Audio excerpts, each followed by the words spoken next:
నేటి ఉదయకాలము దేవుని కృపావార్తా సందేశము 54వ కీర్తన 2వ మాట ద్వారా తెలియపరచబడుతూ ఉన్నది. దేవా, నా ప్రార్థన ఆలకించుము, నా నోటి మాటలు చెవిన పెట్టుము.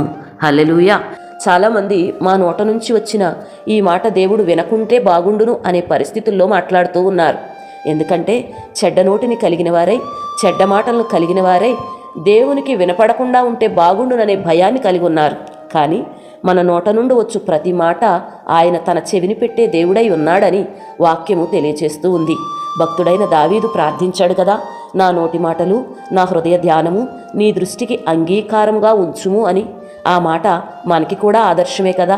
మన నోటి మాటలు, మన హృదయ ధ్యానము కూడా, మన ప్రార్థన, మన మాటలు కూడా దేవునికి అంగీకారముగా ఉండాలి. చాలామంది ప్రార్థన చేస్తున్నారు, అంగీకరించి ఆలకించే ప్రార్థనే చేస్తూ ఉన్నారా? చాలామంది చాలా మాటలు మాట్లాడుతూ ఉన్నారు, దేవుడు వాటిని వింటున్నాడన్న సంగతిని జ్ఞాపకంలోనే ఉంచుకుంటూ ఉన్నారా? చూడండి, మన నోటి మాటల వలన కలుగు వచ్చుబడిని తప్పక మనము పొందుకోవలసిన వారమై ఉన్నాం.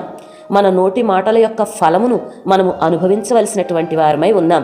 వ్యర్థమైనటువంటి మాటలు మన నోట రానియక అంగీకారమయ్యే దేవుని మాటలను మన నోట కలిగి ఉండిన ఎడల మనము దీవించబడతాం, ఆశీర్వదించబడతాం, మేలు పొందుతాం. ఎందుకంటే మన ప్రతి మాట మన హృదయంలో తలంపు పుట్టినప్పుడే ఆయన దానిని ఎరిగినటువంటి వాడు. హల్లెలూయా, హల్లెలూయా.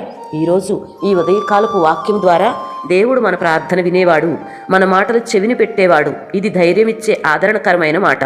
రెండవది, మనం జ్ఞానం నేర్చుకోవాలి. ఆయన వింటున్నాడని, ఆయన ఆలకించి ప్రతిఫలం ఇవ్వాలని జాగ్రత్తగాను అంగీకారంగాను ఉండుటకు భయపడుతూ దేవుని ఎదుట నిలవబడాలి.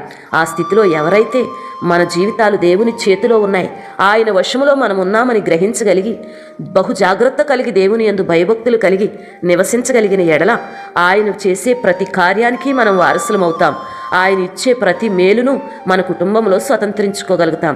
దావీదులు ప్రార్థన చేస్తున్నాడు, ఆ ప్రార్థన ఆలకించాలని కోరుతున్నాడు. మన ప్రార్థనలన్నీ దేవుడు తప్పకుండా ఆలకిస్తాడు. తప్పకుండా మన నోటి మాటలు చెవిన పెడతాడు, ప్రతిఫలం ఇస్తాడు, బహుమానం ఇస్తాడు. విశ్వాసంతోనూ పరిశుద్ధతతోనూ ముందుకు కొనసాగి ఆయన చేసే కార్యాలను మన కుటుంబాల్లో స్వతంత్రించుకుందాం. దేవుడు ఈ మాటలను దీవించునుగాక. ఆమేన్. పరిశుద్ధుడైన తండ్రి, మహోన్నతుడైన దేవా, ఈ ఉదయకాలము అంగీకారమైన ప్రార్థన చేసే గుంపులో మమ్మల్ని ఉంచండి. మీకు ఇష్టమైన నోటి మాటలు కలిగిన వరుసలో మమ్మల్ని ఉంచండి. మీరిచ్చే మంచి బహుమానం పొందుకునే భాగ్యాన్ని దయచేయండి. యేసు పరిశుద్ధ నామమున ప్రార్థించి ఈ మనవులు అడిగి పొందియున్నాము తండ్రి. ఆమేన్.